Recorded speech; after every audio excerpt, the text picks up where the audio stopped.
Здравствуйте, дорогие учителя! Мы сегодня с вами встречаемся по очень важному вопросу. Актуальные вопросы содержания контрольно-измерительных материалов ОГЭ и ЕГЭ по географии 2020 года. Вместе со мной проведут это заседание Косолапова Лариса Михайловна, учитель школы номер 2 села Вильгард, и Селявка Виктория Владимировна, учитель географии СОШ номер 38 города Сыктывкара. И я, Надежда Васильевна Коллегова. План нашего сегодня заседания. Первые результаты ОГЭ 2019 года.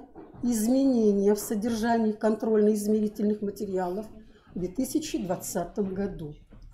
Второе. Основные результаты ЕГЭ 2019 года. Структура и содержание контрольно-измерительных материалов ЕГЭ 2020 года.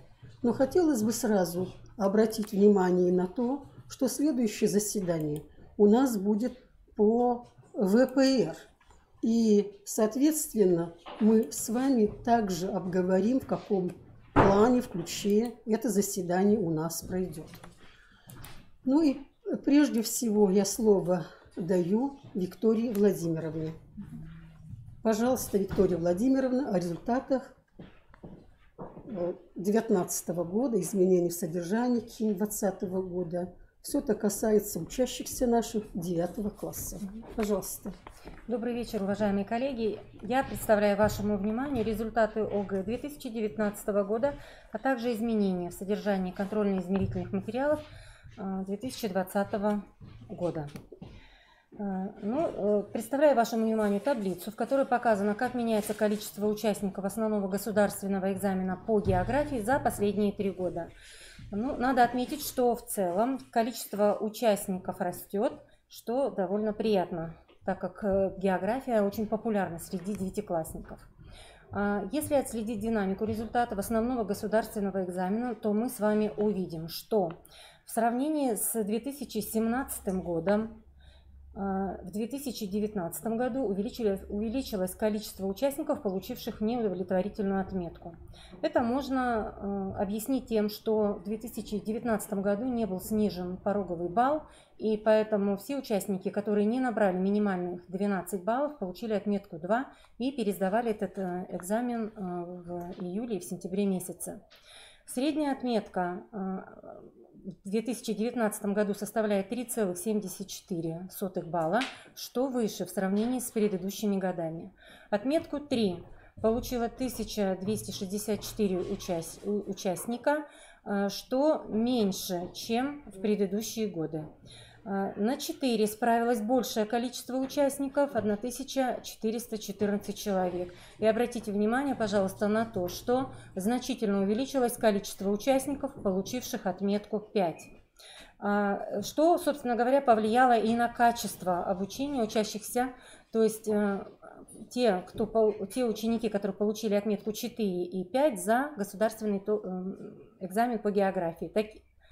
Таких учащихся стало 59,31%. Однако уровень обученности в основной период он оказался ниже. Но еще раз хочу обратить внимание, что это связано с тем, что не был снижен пороговый балл, и поэтому количество неудовлетворительных отметок в 2019 году в сравнении с прошлыми годами оказался больше. Тем не менее, качество выросло, и это, конечно, не может не радовать нас.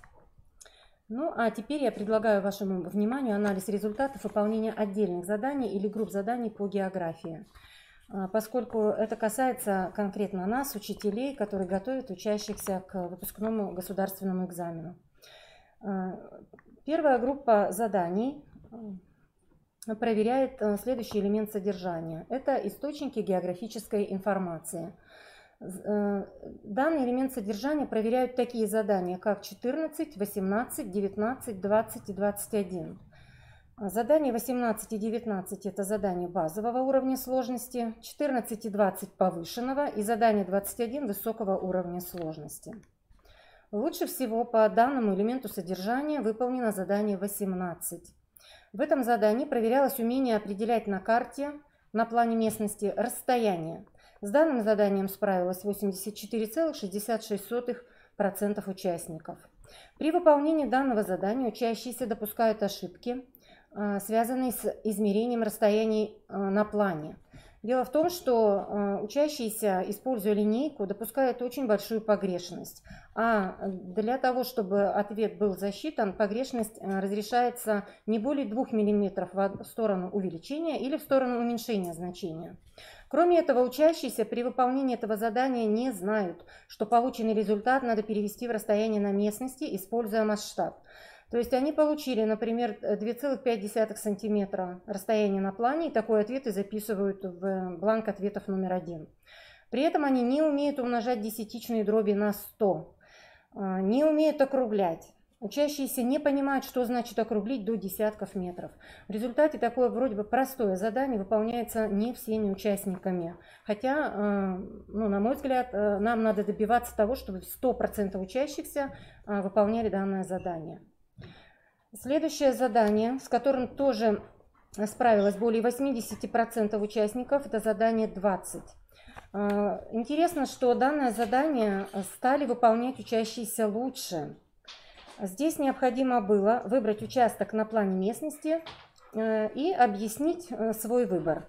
Выбрать тот участок, который соответствует заданным условиям. В данном случае, например, выбрать участок для закладки нового фруктового сада. Какие ошибки допускают выпускники при выполнении данного задания? Например, они общими фразами описывают характер поверхности. Например, нет растительности, ничего не мешает, нет препятствий, ничего нету. Естественно, что такие ответы, в общем-то, у экспертов, которые проверяют данное задание, вызывают сомнения. А понимает ли ребенок условные знаки? А умеет ли он читать условные знаки? А ведь мы должны поставить балл именно за то, что учащийся умеет читать условные знаки. Или, например, ученик называет такой условный знак, которого вообще нет на плане местности. К примеру, лес. Они пишут, здесь нет леса, но леса вообще нет на плане местности. То есть это значит, что у эксперта опять вызывает сомнение данный ответ. А ребенок понимает условные знаки, умеет ли он их читать? Получается, что, возможно, это просто был заученный ответ. Участник выбирает участок, ученик выбирает участок и просто заучил какие-то варианты ответа, да, что если кататься на санках должен быть такой ответ, для фруктового сада такой ответ, и вот я так и пишу. В итоге экспертам очень трудно оценивать ответ учащегося. По большому счету, когда ученик пишет «ничего нету», значит он не умеет читать условные знаки, он не показывает нам это умение в данном ответе. Кроме того, учащиеся путают южную экспозицию склона и южное положение участка на плане при выборе участка для закладки фруктового сада. Они неверно описывают характер рельефа выбранного участка для катания на санках или на лыжах, а также для игры в футбол. Какие здесь можно все-таки, на что здесь можно указать внимание, акцентировать ваше внимание? Дети пишут, что здесь гористый рельеф на плане местности. Все-таки правильнее, когда учащийся пишет, что здесь спуск, склон, в крайнем случае горка, с которой можно кататься на санках. Или пишет равнина. Равнина – это очень общее понятие, и поэтому равнина может быть и холмистой. Поэтому правильнее, конечно, когда ученик пишет ровный участок или плоская местность, вот таким вот образом. Пишут горы, холмистая местность, или здесь холм, или складчатая местность. Вот это тоже неправильная формулировка, вот именно объяснение того, что здесь должен быть склон, или спуск, или подъем и так далее. Часто для объяснения выбора участка учащиеся просто переписывают информацию из текста. Например, они пишут, для фруктового сада подойдет участок X. Он лучше прогревается солнцем, и отсюда удобно вывозить урожай. В данном случае просто идет переписывание текста, а не ответ. Почему он лучше прогревается солнцем? Почему удобно вывозить урожай? То есть в данном случае ученик тоже не дает нам ответа. Такие ответы, естественно, что не оцениваются полностью, в 2 балла. Да? Естественно, что у эксперта вызывает сомнение. о том, понимает ученик или не понимает, умеет он читать план местности или не умеет. И еще учащиеся теряют баллы в том случае, если они не называют участок, который выбрали. Пишут объяснение, почему выбрали, а участок не называют. В результате ученик получает 0 баллов, даже если у него все объяснения соответствуют, в общем-то, критериям оценивания. Еще одно задание. Из данной группы заданий, вот именно вот по этой теме источники географической информации, хуже всего выполнено задание номер 14. Но это задание повышенного уровня сложности, только 58,35% участников справились. Из них лучше справились, конечно, более подготовленные участники. Но чем объяснить, в общем-то, такой низкий процент выполнения данного задания? Данное умение первоначально формируется на уроках в 5 и в 6 классах. Ну, в зависимости от того, какой ОМК используется. Поэтому в дальнейшем это умение надо закреплять. Если оно не закрепляется, то к 9 классу либо утрачивается, либо так и остается не сформированным. Поэтому все равно надо включать задания для отработки данного умения. Кроме того, существует такая проблема у выпускников. Они не умеют выбирать нужную карту.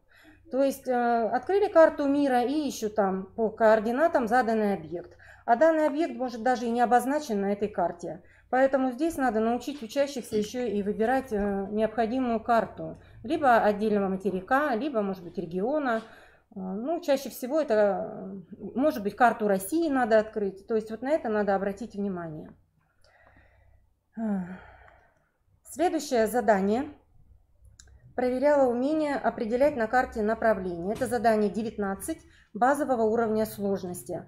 В целом, надо сказать, что большое количество учащихся демонстрирует, в общем-то, это умение сформировано. Но только 30% участников, получивших отметку 2, знают и понимают, как на карте или на плане местности определять стороны горизонта. Почему здесь задание не выполняется? Ну вот, к сожалению, даже к 9 классу учащиеся так и не запоминают, как по карте узнать, где север, где юг, где запад, где восток. Путают стороны горизонта. Лево с правым, ну, как право с левым и так далее. То есть не понимают и путаются. Надо отметить, что достаточно хорошо. Надо отметить, что достаточно хорошо выполнено задание 21 высокого уровня сложности, где проверяется умение определить профиль для заданного участка, например, линии АБ. Вот. Учащиеся хорошо определяют общее направление изменения рельефа, также склона по горизонталям, а также обозначенные ямы. Ну вот, несмотря на то, что это задание высокого уровня сложности, вот в прошлом году, в 2019 году, да, задание выполнило 78% учащихся. Следующий элемент содержания, который проверяется на экзамене, это природа Земли и человек. Задание 10, 11, 26 базового уровня сложности, 15 высокого уровня сложности, 28, 29 повышенного уровня сложности. Ну и из этой группы заданий уже не первый год лучше всего учащиеся справились с заданием 10 и с заданием 11. В задании 10 выпускникам по синаптической карте надо было определить области циклона и антициклона. В задании 11 выпускникам надо было определить области прохождения холодного и теплого фронта и составить прогноз об изменении погоды в ближайший день применительно к конкретным территориям. Ну вот с этими заданиями справились 84,7% учащихся, что в сравнении с 2018 годом меньше на 2%. По 10 заданию на 2%, по 11 заданию на 4%. Тем не менее, все равно справились хорошо. И надо отметить, что данные задания стали наименее сложными для всех групп участников. И даже большая часть участников, получивших отметку 2, справились с этими заданиями лучше всего. Около 50% таких участников. Хуже справились с заданием 28. Это задание повышенного уровня сложности. Учащимся надо было проанализировать данные таблицы. Что здесь отмечается? Отмечается то, что учащиеся 9 классов испытывают трудности при сопоставлении разных статистических данных и, соответственно, не умеют устанавливать взаимосвязи. То есть они не видят соседние столбики, они не могут найти закономерность, они не могут отследить, во всяком случае, эту закономерность. В результате вот так справляются. Посмотрите, всего 35,78% участников. При этом, конечно, хуже всего справились с этим заданием участники, получившие отметку 2, это 3,7% участников только. Менее 50% участников, учащихся, да, которые получили менее 50% учащихся, прошу прощения, справились с заданием 15.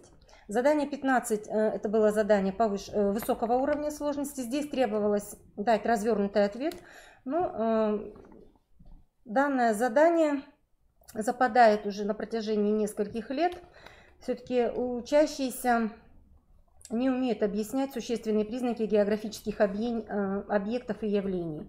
Возможно, не хватает просто общих географических знаний. Они не могут, например, объяснить причину образования оползней. Они не могут объяснить преимущества приливных электростанций перед гидроэлектростанциями. Не могут... путают бризы, путают с пассатами. Причину образования бризов связывают не с атмосферным давлением, а с разницей температур воздуха над сушей и над морем. Где-то, может быть, взаимосвязь-то есть, конечно, но в критериях оценивания требуется именно, чтобы учащиеся связывали бризы именно с разницей в атмосферном давлении. Кроме того, при объяснении причин наличия вулканов и землетрясений на определенной территории выпускники неверно описывают границу литосферных плит, а это задание не убирают из контрольно-измерительных материалов уже на протяжении многих лет. И тем не менее, все равно, вот сколько эксперты проверяют это задание, все равно мы наблюдаем одни и те же ошибки. Например, учащиеся пишут: плиты двигаются. Да, плиты двигаются, но здесь нужно сделать акцент именно на границу между литосферными плитами, да. Или, например, здесь плиты. И вот тут, конечно, тоже экспертов вводят такое в сомнение. Оценить, не оценить. По критериям нельзя ставить балл за этот ответ. Но вы знаете, когда оцениваешь работы, уже хочется все-таки найти какое-то рациональное зерно, какое-то там, что-нибудь, за что зацепиться. Да. Поэтому такие ответы мы в прошлом году уже не засчитывали, поэтому, пожалуйста, в этом году даже, может, и не будет такого задания, но тем не менее. Плиты раздвигаются, а на самом деле здесь плиты сталкиваются. Смещение литосферных плит, всякие разные слова, в общем-то, употребляют для того, чтобы рассказать о границах. Но это все, конечно, неправильно, не точно. Кроме того, часто встречается, что вместо литосферных плит называют платформы учащиеся. Или могут просто переписать информацию из текста к заданию. Следующая тема, которая проверяется на ОГЭ, это материки, океаны, страны, народы и страны. Таких заданий немного, их всего было 2. Это задание 1 и задание 27. Задание 1 это базового уровня, с ним справились, в общем-то... Ой, я что-то сделала. Не то. У нас все. Все.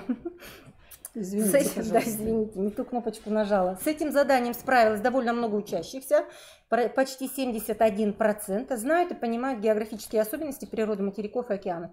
То есть здесь надо знать, да, страны, например, с наибольшей, где находится наибольшая низменность, страны с наибольшей численностью, то есть какие-то известные выдающиеся объекты или значимые какие-то события, явления, да, и так далее. То есть то, что является рекордом в географии. Задание 27 повышенного уровня сложности смогли выполнить только 38,77% выпускников. В общем-то, здесь трудность такая, что выпускники не могут по климатограмме узнать заданный объект. Поэтому с климатограммами надо еще поработать для того, чтобы, в общем-то, ученики научились читать климатограмму, понимать график хода температур для южного полушария, для северного полушария. И, конечно же, количество осадков, понимать, для какого климата столько осадков в год выпадает. Следующая тема – природопользование и геоэкология. Проверяется в задании 12 базового уровня сложности. Интересно, что только 59,24% учащихся выполнили это задание и понимают, что значит рациональное и нерациональное природопользование, какие ресурсы являются исчерпаемыми, какие неисчерпаемыми. Ну вот, сложным это задание оказалось для учащихся, получивших оценку 3,2 на экзамене. К сожалению... потому что тут еще не написано, сколько нужно выделить. Да, да.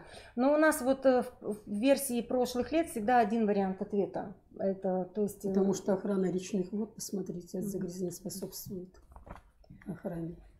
Ну и очень большой блок, это география России, да, проверяют этот блок, этот элемент содержания 17 заданий, и поэтому здесь я остановлюсь только на некоторых, которые лучше всего выполнены и которые хуже всего выполнены.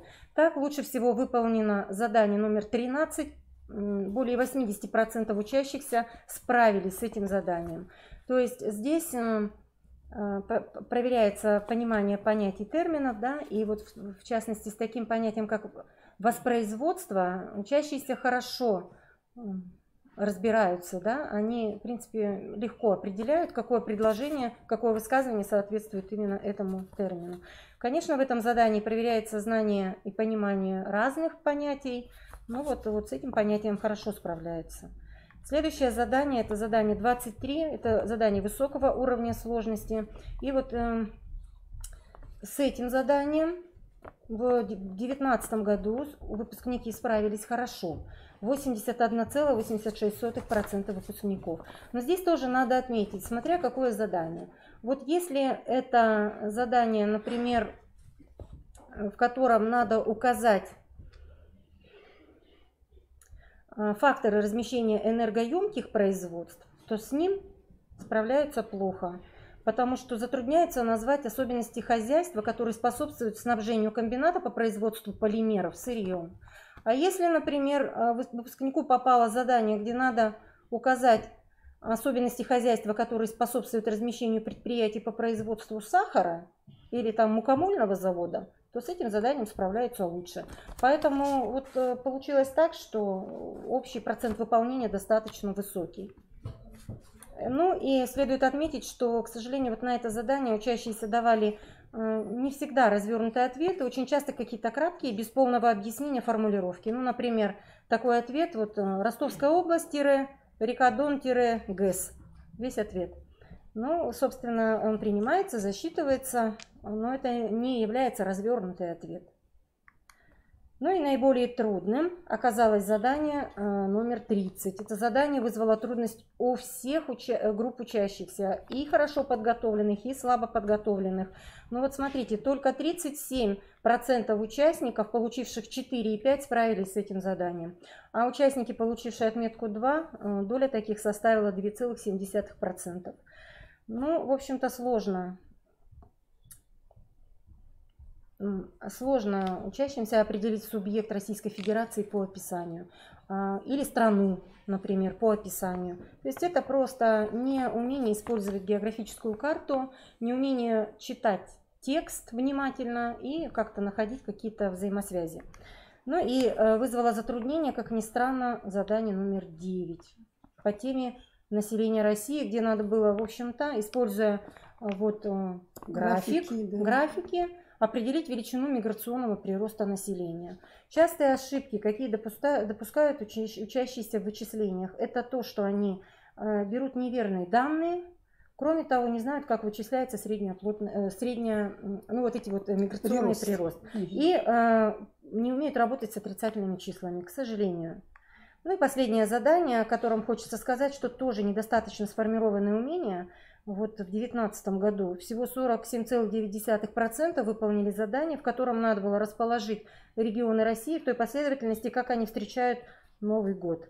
Но прошлые года это задание как-то лучше выполняли. Видимо, здесь сказывается незнание или плохое знание административно-территориального деления России. Пока ищут данный субъект на карте, время идет, потом просто наугад выставляют и все, последовательность. Не знают еще и движение с запада на восток, и смену, наверное, где происходит. Ну да, если начало говорить о нового слабых дня, учащихся, то это слабые ученики. скорее всего так. Да. Вот такой анализ я представила вам по итогам ОГЭ 2019. Нам есть над чем работать. Рекомендации я попыталась, типичные ошибки я попыталась вам высказать, чтобы все-таки можно было поработать и исправить их уже с другими классами, которые придут на ОГЭ в следующем году. И что же нас ожидает в следующем учебном году? Несколько слов. Я думаю, что все учителя, которые работают в 8-9 классах, да и не только, так или иначе познакомились с демоверсиями КИМов 2020 года. Ну, прежде всего, с той целью, чтобы понять, да, что нас ожидает, какие изменения есть. Ну, и я обращаю ваше внимание на основные изменения, которые есть в КИМах 2020 года. Прежде всего, это изменена последовательность заданий. Если вы посмотрели КИМы, то увидели, что очень многие задания, которые встречались в прошлые годы, они встречаются и в этом, будут и в демоверсии 2020 года. Просто изменена последовательность заданий. Во-вторых, изменена форма записи ответа в заданиях 2, 3, 14, 15, 21, 22, 24, 26 в КИМ 2020 года. Кроме того, включен мини-тест из 3 заданий. Это задания 27, 28, 29, которые проверяют сформированность умений работать с текстом географического содержания. Ну и максимальный балл первичный уменьшен с 32 до 31 балла. Я предлагаю вашему вниманию те задания только, которые изменились, или изменилась форма ответа, или изменилась форма задания, или что появилось новое. Итак, задание номер 2. Изменилась форма задания, оно стало открытым, то есть оно не содержит вариантов ответов, как это было, например, в прошлые годы. Но надо отметить, что задание от этого не стало трудным, потому что все-таки можно открыть атлас, используя тот текст, который в задании представлен, да, найти необходимую область или там какой-то другой субъект Российской Федерации, который является пограничным или с каким государством граничит данный субъект. Ну, в общем-то, это умение использовать географическую карту, ну, в частности, политико-административную карту. Политико-административную или карту географическое положение России. Задание номер 3. Здесь задание не изменилась, изменилась форма записи ответа. Значит, задание звучит так. Расположите регионы России по степени уменьшения естественного плодородия почвы на их территории. Запишите в таблицу получившуюся последовательность цифр. Раньше нужно было, был вопрос немножко по-другому сформулирован. Да? Выберите, например, там самую плодородную. Да. Теперь нужно установить последовательность. Вот в этом изменение. Задание номер 15. Описывается какое-то явление, да, например, снежные лавины. И здесь необходимо ответить на вопрос, в каких двух из перечисленных регионов России снежные лавины представляют наибольшую опасность. То есть это задание множественного выбора, но все-таки здесь учащемуся известно, сколько надо выбрать ответов, потому что формулировка в каких двух из перечисленных регионов, да, дает ученику понимание того, что в ответе должно быть 2 элемента. Поэтому надо нам с вами будет обращать внимание наших учащихся, что нужно будет выбрать 2 элемента ответа. Следующее задание. Почему-то 15 написала. Ну, ничего.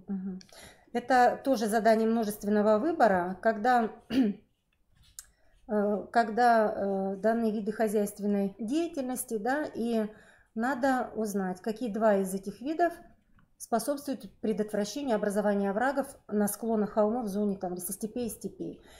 Изменение только в том, что здесь тоже задание множественного выбора. Такое задание, оно тоже встречалось, меняется только... Вот... Ну, я вот хочу еще добавить, что даже в 11 классе, помните, наверное, когда мы проверяли, один из участников написал: я не знаю, что такое террасы.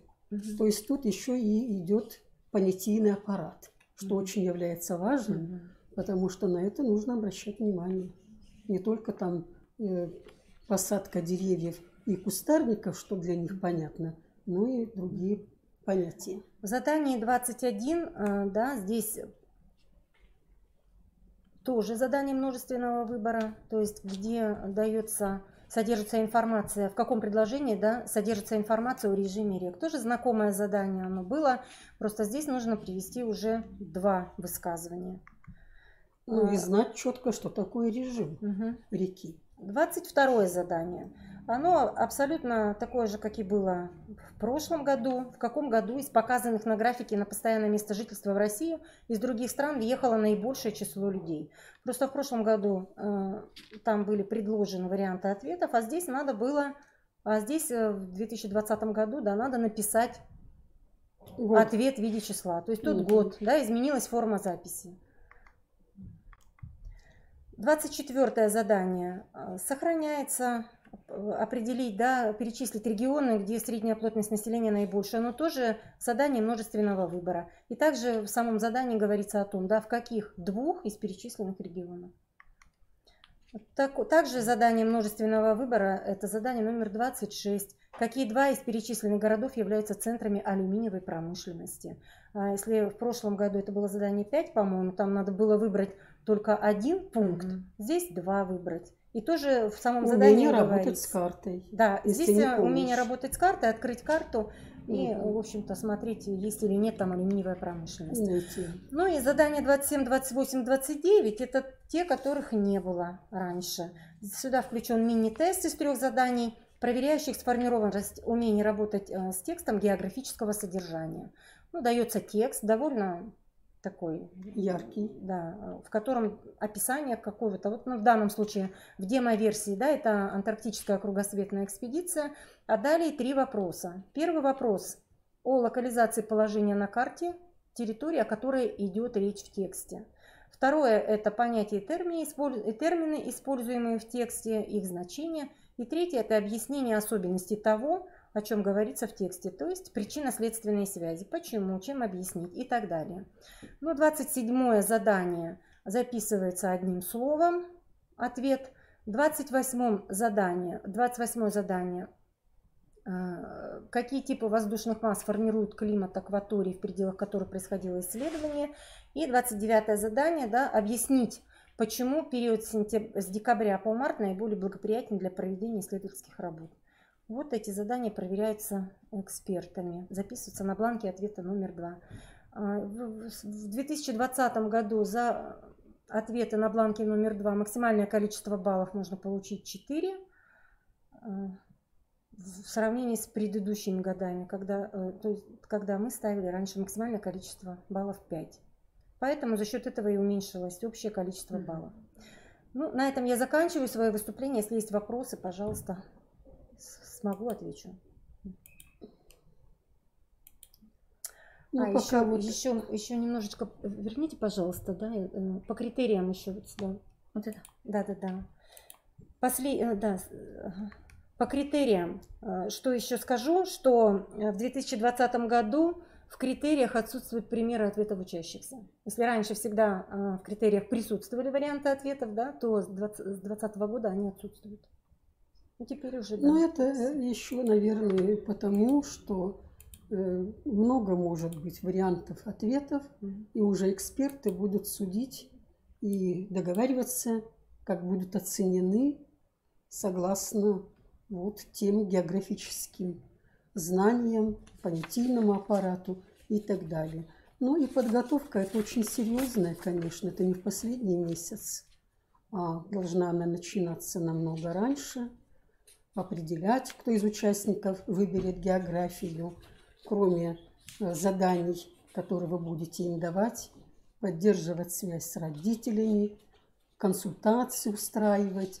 Ну и, конечно, в течение уроков географии постоянно приводить сюда данные, которые касаются различного материала и различных заданий 9 класса. Иначе за короткий период времени подготовить качественно это практически невозможно. Тем более уже было сказано, что много изучается в 5, в 6 классе, а проверяется в 9 классе. Мы переходим к следующему вопросу. Потом, наверное, если вопросы будут, то непосредственно и коснемся затем уже тех пожеланий учителей. Второй вопрос. Основные результаты ЕГЭ 2019 года, структура и содержание контрольно-измерительных материалов ЕГЭ 2020 года. Как мы видим здесь, что касается характеристики участников ЕГЭ по географии, они у нас, видим, за последние 3 года идет увеличение участников. В 2017 году 160, в 2018 194, в 2019 204. Но если судить о процентном, то примерно около 3-4%, и такой же процент примерно и по нашей стране, России. Количество участников ЕГЭ в регионах по категориям – это основная доля и масса выпускники текущего года. Ну, конечно, есть и прошлого, и завершивших и так далее. Количество участников ЕГЭ по типам – большинство, конечно, выпускники средних общеобразовательных школ. Есть, конечно, и другие категории, но их количество небольшое. Диаграмма распределения тестовых баллов по географии в 2019 году, как и прошлые годы, остается примерно на тех же уровнях. Мы видим, большинство попадает 60-69 баллов, 65 участника, 50, 59, 56, 40-49 баллов, 48. Мы видим незначительный процент участников, которые попадают значит, в 90, в 100 баллов, всего лишь 5. Радостно, что тех, кто не набрал, совсем таких нет, 0,9 баллов, но остается довольно низким. Посмотрите, 10-19 – 2 человека, 20-29 – 1, 30-39 – 8. Это говорит, что учащиеся не оценивают своих знаний и думают, что географию просто можно прийти и выполнить задание, не осознают всей сложности и, очевидно, нет подготовки этих учащихся. Динамика результатов ЕГЭ по географии за последние 3 года мы видим на следующем слайде. Не преодолели минимального балла в 2017 году 11, в 2018 6, в 2019 тоже 6, сокращение почти 2 раза. Средний балл 55,82 в 2017 году, в 2018 году увеличение этого процента 59,29, а в 2019 году меньше, чем в 2018 году. Но мы получили 100 баллов, мы тут видим всего лишь один участник 2019 года, в 2018 один, а вот в интервале выполнили 81,99, увеличилось по сравнению с 2017 годом и 2018 годом. По сравнению с 2017 годом почти в 3 раза. Рассмотрим анализ результата выполнения отдельных заданий. Я даю слово Ларисе Михайловне. Пожалуйста, Лариса Михайловна. На выполнение экзаменационной работы отводилось 3 часа, это 180 минут. Участники ЕГЭ могли пользоваться линейками, транспортирами и калькуляторами. При выполнении работы разрешалось пользоваться включенными в каждый комплект КИМ справочными материалами. Это контурные карты, политическая карта мира и федеративного устройства России. Количество заданий было 34, максимальный первичный балл 47. Ну, вот эти справочные материалы, вот они так выглядят. Да, посмотрите. Столиц нету, центров нету, но тем не менее субъекты и государства обозначены. Ну, а теперь давайте рассмотрим результаты. Ну, например, по виду деятельности «Знать, понимать» выпускники продемонстрировали высокие знания по разделам населения мира, мировое хозяйство и население России с курса «География России». Задание 8. Базовые, значит, по теме населения России, да, вот эти задания. Задание 8. Базовый уровень сложности. В среднем 79,41% участников экзамена продемонстрировали умение сравнивать ожидаемую продолжительность жизни отдельных стран и регионов. Задание 10. Тоже задание базового уровня сложности. Здесь процент выполнения тоже выше 70%. где выпускники продемонстрировали понимание географических особенностей отраслевой и территориальной структуры мирового хозяйства развитых и развивающихся стран. Также продемонстрировали знание того, что постиндустриальная структура хозяйства с преобладанием занятых в сфере услуг типична для наиболее развитых стран, а высокая доля занятых в сельском хозяйстве характерна для стран с невысоким уровнем развития экономики. Также задание 12 выполнено на достаточно высоком уровне. Тоже задание базового уровня сложности. Это показатель того, что освоены требования к знанию, пониманию географических особенностей населения России. Выше 60% составил уровень выполнения следующих заданий. Смотрите, это задание 2, где проверяли знания географических явлений и процессов в геосферах, а также взаимосвязь температуры воздуха и содержания водяного пара. Задание номер 6. Проверяли знания и понимание географического следствия движения Земли. Задание 18. Задание направлено на проверку знаний стран и их столиц. А также задание номер 23. Это задание, обратите внимание, повышенного уровня сложности. Выпускники продемонстрировали хорошие знания, где проверяли знания эр и периода геологической истории Земли. Более 50% выполнения продемонстрировали выпускники в следующих заданиях. Это задание номер 3, где проверялось знание примеров рационального и нерационального природопользования, а также природные и антропогенные причины возникновения геологических проблем. Задание номер 5, где проверяли знания географических особенностей природы России. Задание 9. Проверка знания оценивать территориальную концентрацию населения. Ну и, конечно же, задание 11, где проверялось знание географической специфики отдельных стран и регионов, их различия по уровню социально-экономического развития, специализации в системе международного географического разделения труда. А также задание номер 14, где проверялось знание и понимание особенностей природно-хозяйственных зон и географических районов России. Ниже 50% оказались результаты при выполнении следующих заданий. Это задание номер 4, задание базового уровня сложности, проверяющее знания географической зональности. Задание номер 13, это задание повышенного уровня сложности, проверяющее знания и понимание географических особенностей основных отраслей хозяйства России, где средний уровень выполнения задания составил 39,71%. И это самый низкий результат выполнения задания в группе требований как раз знать и понимать по виду деятельности. Задание номер 19 чуть получше выполнили, чуть больше 40%. Задание повышенного уровня сложности также, проверяющие знания и понимание специализации страны в системе международного географического разделения труда. По виду деятельности уметь. Задание номер 1 – это базовый уровень сложности. Средний уровень выполнения, посмотрите, 88,73%. Это самый высокий показатель, где проверялось умение определять на карте географические координаты. Более 70% выполнения в следующих заданиях. Это номер 16, задание тоже базового уровня сложности.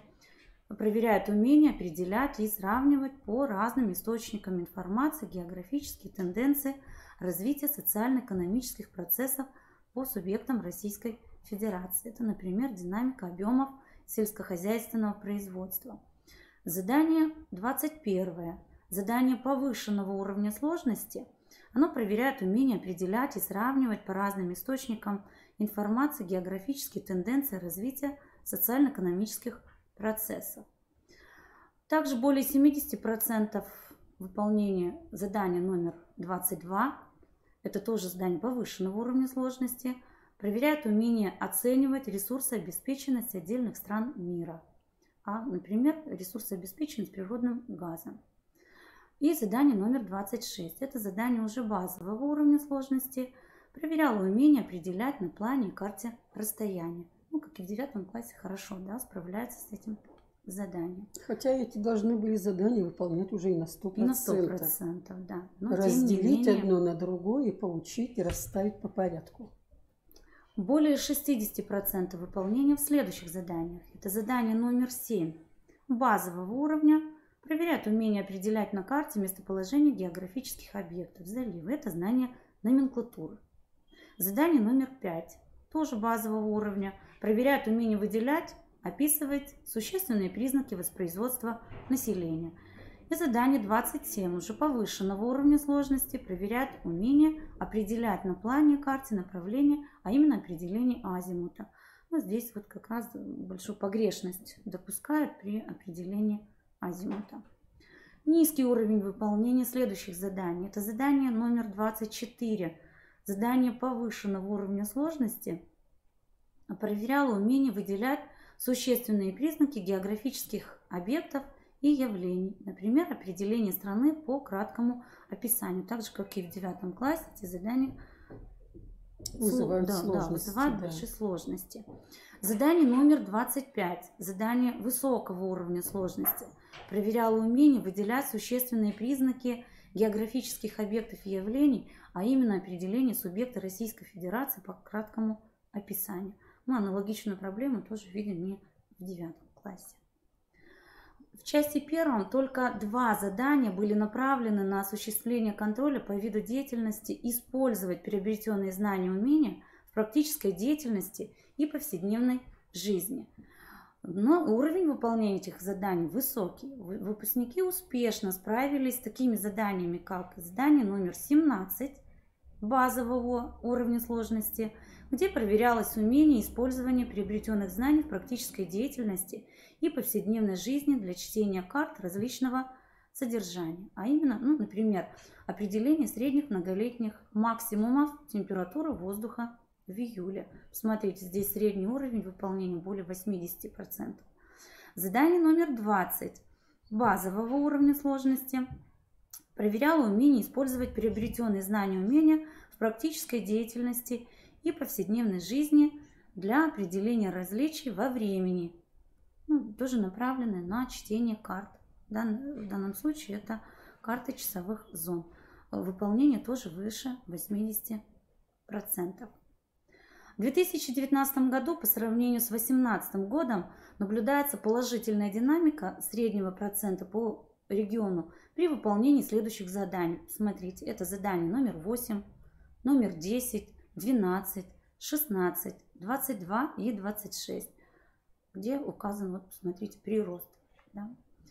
Но, тем не менее, следует отметить и отрицательную динамику среднего процента выполнения следующих заданий. Это номер 3, 4, 5 и 6 задание, 9, 11, 13, посмотрите, здесь на 27,3% произошло снижение. Задание номер 15, 19 и 25. Тоже То есть 13 и 25. Да, отрицательная подкачали, динамика. отрицательная динамика очень большая. Да, более чем на 20%. Да.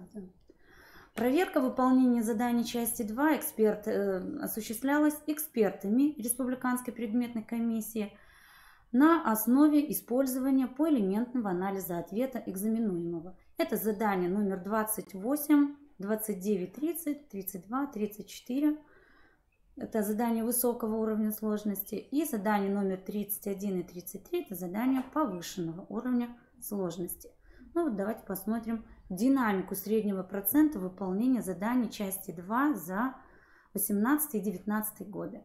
Значит, зеленым цветом показан 2019 год, голубым 2018. Посмотрите, лучше справились выпускники при выполнении задания номер 28, 30, 31, да. 32. Посмотрите, здесь большой прирост. Да? 34. Да. Хуже справились с заданием номер 29. А теперь давайте, значит, как выглядит в процентном соотношении, да, уровень выполнения. Задание номер 28, как вы помните, здесь проверяется умение составлять профиль территории по заданному направлению топографической карты в указанном масштабе. Средний процент составил 61,3%. В 31-м задании проверялось умение определять и сравнивать по разным источникам информации географические тенденции развития социально-экономических объектов, процессов и явлений, а именно сравнение доли населения, занятого в сельском хозяйстве, и доли сельского хозяйства в общих объемах ВВП стран, где средний процент выполнения составил 62,25%. В 33-м задании проверялось умение находить в разных источниках информацию, необходимую для изучения географических процессов разных субъектах Российской Федерации, их обеспеченности человеческими ресурсами, а именно определение показателей естественного прироста населения в промилле одного из субъектов России. Средний процент выполнения составил 62,20%. Да. В 34-м задании проверялось умение анализировать информацию, необходимую для изучения географических объектов и процессов в разных субъектах России, их обеспеченности человеческими ресурсами, а именно определение величины миграционного прироста, или убыли населения одного из субъектов России. Средний процент выполнения составил 61,52%. Необходимо, мы уже о динамике с вами говорили, да, значит, еще раз напомним, да, что вот при выполнении заданий 30 и 32, значит, наблюдается положительная динамика. В 30-м задании проверялось умение использовать приобретенные знания и умения в практической деятельности и повседневной жизни для анализа оценки разных территорий с точки зрения взаимосвязи природных, социально-экономических, техногенных объектов и процессов, исходя из их пространственно-временного развития. Средний процент составил 40,20%. В 32-м задании проверялось умение понимания географического следствия размеров и движений Земли, а именно определение расстояния между точками по заданным координатам. Процент выполнения составил 37,25%. Наибольшее снижение, мы уже говорили, да, в 29-м задании произошло. В данном задании проверялось умение объяснять существенные признаки географических объектов, явлений, использовать приобретенные знания и умения в практической деятельности и повседневной жизни для выявления, описания и объяснения разнообразных явлений в окружающей среде на основе их географической и экологической экспертизы. Теперь давайте посмотрим, какие типичные ошибки допускались при выполнении тех или иных заданий. Задание 28. Длина горизонтальной линии основы профиля оказалась короче или наоборот длиннее той погрешности, которая допустима, да, на 2 мм от верного ответа. При выполнении профиля рельефа в горизонтальном масштабе в 1 сантиметре 100 метров, то есть в масштабе топографической карты, и игнорирование тем самым выполнения задания в указанном масштабе в 1 сантиметре 50 метров, то есть не увеличивали в 2 раза показатели все, да? Либо форма профиля не совпадала с эталоном, то есть профиль выходил за рамки высот, существующих в пределах данной территории, либо выше, либо ниже. В 29-м задании допускались такие ошибки. Многие выпускники указывали только одну причину меньшего содержания гумуса в дерново-подзолистых почвах по сравнению с черноземными почвами, связанную с поступлением растительного опада, или указывали лишь различия в типе растительности тайги и степей, не связывая данную причину с различиями в увлажнении данной территории. А также отсутствовали варианты ответов, в которых указывалась причина низкого содержания гумуса в дерново-подзолистых почвах, связанная с химическим составом хвойного опада. Как вы помните, хвойный опад способствует растворению части гумуса, вымыванию его. В задании 30 допускались следующие ошибки. Ответы содержали 2 элемента вместо 3. Определен полуденный меридиан и указана точка. но отсутствует объяснение, свидетельствующее понимание изменения высоты полуденного солнца при движении в сторону экватора на указанную дату или допускалась географическая ошибка. В 31 задании ошибочно определяли долю сельского хозяйства в экспорте страны по статистическим данным, либо определяли численность населения, занятого в сельском хозяйстве, хотя требуется лишь проанализировать данный показатель по указанным статистическим данным, то есть из задания изъять нужную информацию. В 32 задании невнимательно читают условия задачи и определяют расстояние в градусах, а не в километрах. Ну и, соответственно, указывали верный ответ без записи решения. В 33 задании в ответе приведена запись решения, но получен неверный ответ, так как допущена математическая ошибка, либо ответ полностью отсутствовал. Ну и при определении естественного прироста населения отдельные выпускники вместо отрицательного числа получили положительное. В 34 задании нарушалась последовательность шагов решения при определении величины миграционного прироста. А в ходе вычисления выпускники могли получить неверный ответ, так как теряли опять же минус. Работа с отрицательными числами вызывала затруднения. Либо при определении величины миграционного прироста использовались данные за другие годы или использовали показатели среднегодовой численности населения. Ну а теперь давайте посмотрим, как выглядят контрольно-измерительные материалы в 2020 году. Ну, так же, как и в прошлом, содержание КИМ ЕГЭ по географии определяется требованиями к уровню подготовки выпускников, зафиксированными в федеральном компоненте государственных стандартов основного общего и среднего полного общего образования по географии. Основные разделы школьного курса географии, которые взяты за основы выделения блоков содержания, подлежащих проверке на ЕГЭ, они представлены на слайде. И они остались те же самые. Те же самые, да, и количество количество заданий. Посмотрите, заданий. география России, она, как и прошлые годы, составляет огромную долю. Это 11 заданий, да. Большая часть.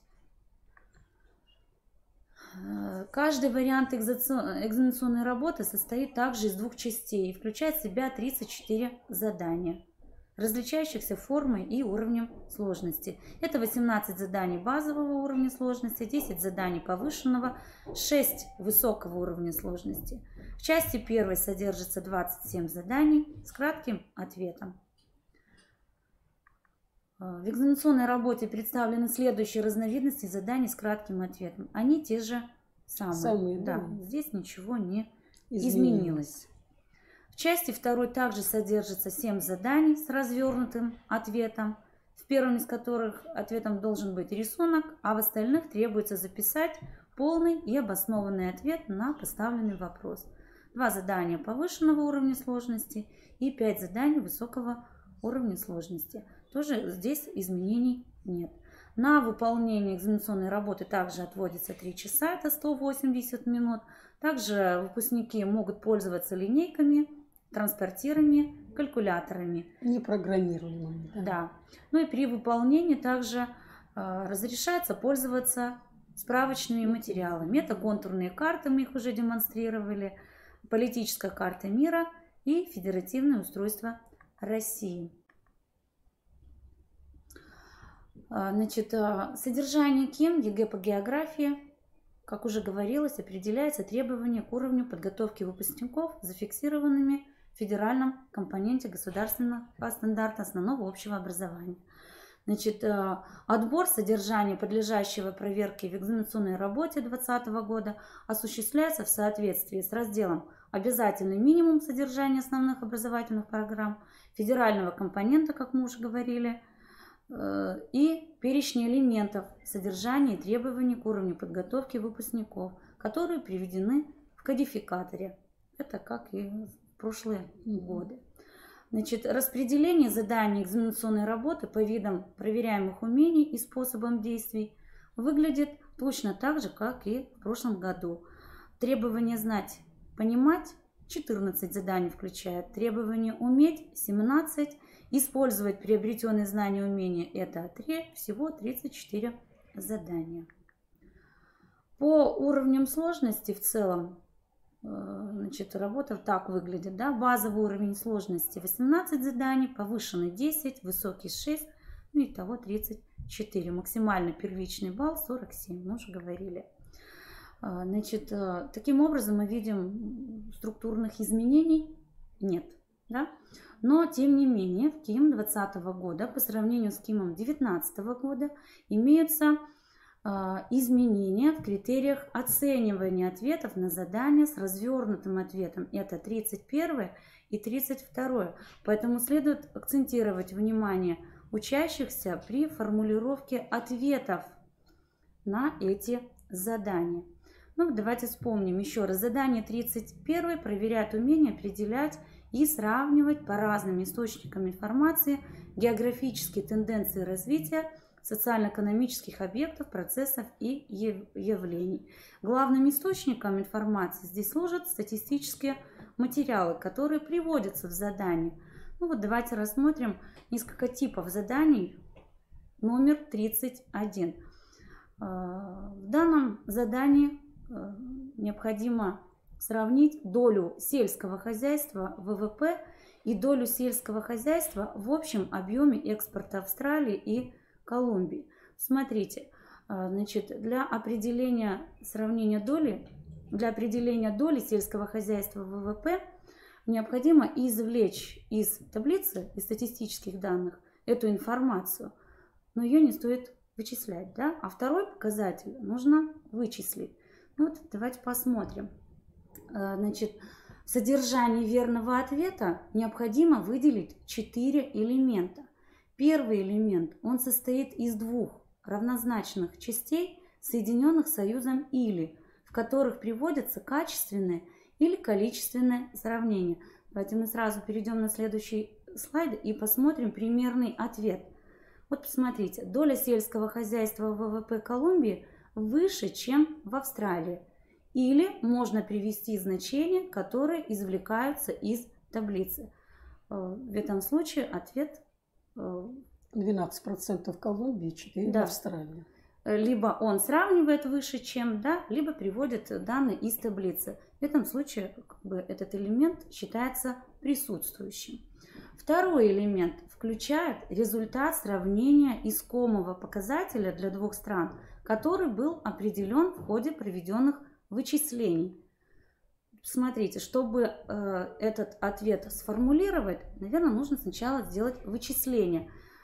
Как должен звучать ответ? Да? Примерный ответ. Доля сельского хозяйства в общем объеме экспорта Колумбии выше, чем в Австралии. Третий элемент верного ответа представлен вычислениями или значениями, соединенными союзом «и». Причем элемент ответа считается присутствующим полностью, если в ответе выпускника приводится вычисление или значение для обеих стран. Давайте посмотрим примерный вариант ответа. Например, для определения доли сельского хозяйства в общем объеме ВВП Колумбии приводится вычисление. Это 5 к 25. Давайте вот вернемся к заданию.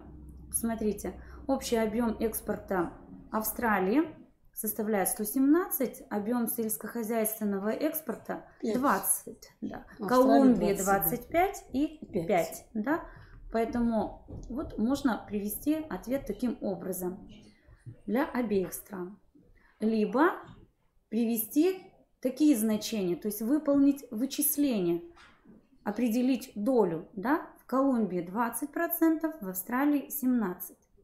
Учащийся может это выполнить на черновике, а в ответе уже написать только значение. Ну и четвертый элемент – это, как вы видите, вывод о том, в какой стране сельское хозяйство играло наибольшую роль в экономике. То есть получается здесь, если раньше мы 3 элемента включали, да, и они были соединены союзом обязательно, да, то здесь просто раздробили их на 4 элемента. А суть остается практически та же самая. Та же самая, да. Да. Ну и вот, значит, задания, да, но не аналогичные, а похожие, да. Здесь в данном случае первое, значит, при оценке роли промышленности в экономике страны используют много показателей, среди которых доля городского населения в общей численности населения и доля промышленности в ВВП страны. Используя данные таблицы, сравните по каждому из этих показателей Анголу и Бангладеш. Предложите, в экономике какой страны роль промышленности больше? Дайте развернутый ответ.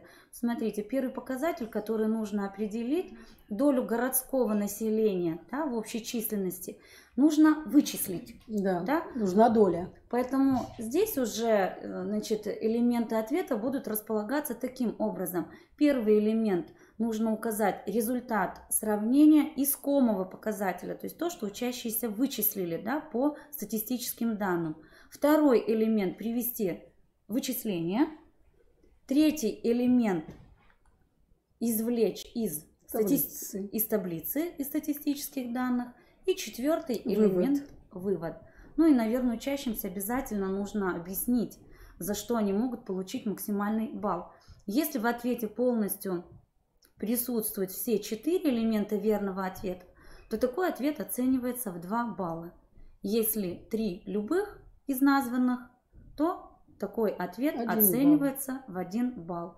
Ну а все остальные ответы, которые не соответствуют вышеуказанным критериям, будут оцениваться 0 баллов.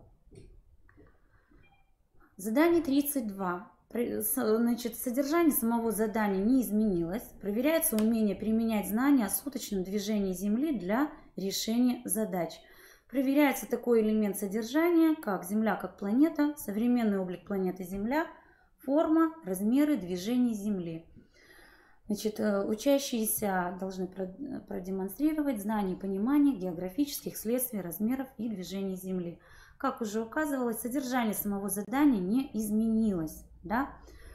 Ну, например, определите географическую долготу пункта, если известно, что в 23 часа по солнечному времени Гринвичского меридиана местное солнечное время в нем 0 часов 40 минут следующих суток. Запишите решение задачи. Ну и вы видите на слайде приведен пример решения этой задачи.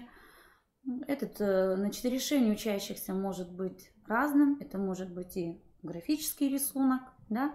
Ну, обратите внимание, какие произошли изменения в 2020 году. Значит, необходимо привести верную последовательность шагов решения. Что это значит? Верная последовательность шагов. То есть определена разница во времени. Дальше определена разница в долготе и определение долготы. Ну, а далее необходимо указать долготу, то есть в каком полушарии. Здесь совсем не обязательно указывать, как учащийся находит эту долготу. Да? Ну, обычно пишут, да, значит, так как точка находится, так как время в пункте больше времени на Гринвичском меридиане, значит, пункт расположен в восточном полушарии. Вот этот момент может учащийся не объяснять, но дать верный ответ, указать долготу. Ну, в 2019 году нужна была запись решения и объяснение. Да, и правильно определенная долгота. Ну, надо сказать, что задание 32 выполняется очень плохо учащимися в течение уже всех, наверное, последних лет. Так как все это уже когда-то было пройдено, забыто, и на это мы обращаем не столь серьезное внимание.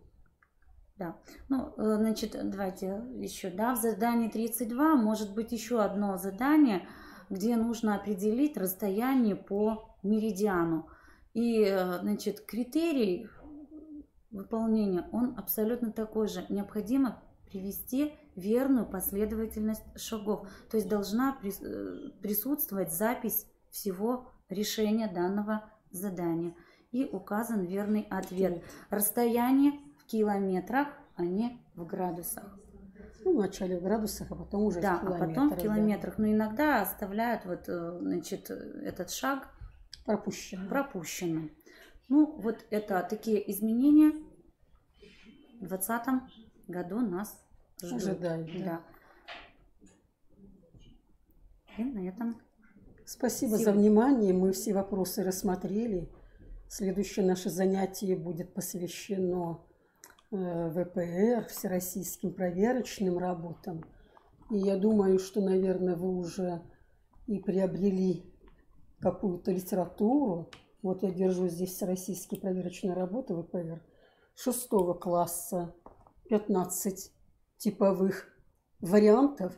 Надо отметить, что довольно емкие они по величине, выходят не только на чисто географические умения и знания, а на знания, в том числе и общешкольных умений, то, что связано и с часами, то, что связано и с различными объектами, расположенными в различных странах и так далее.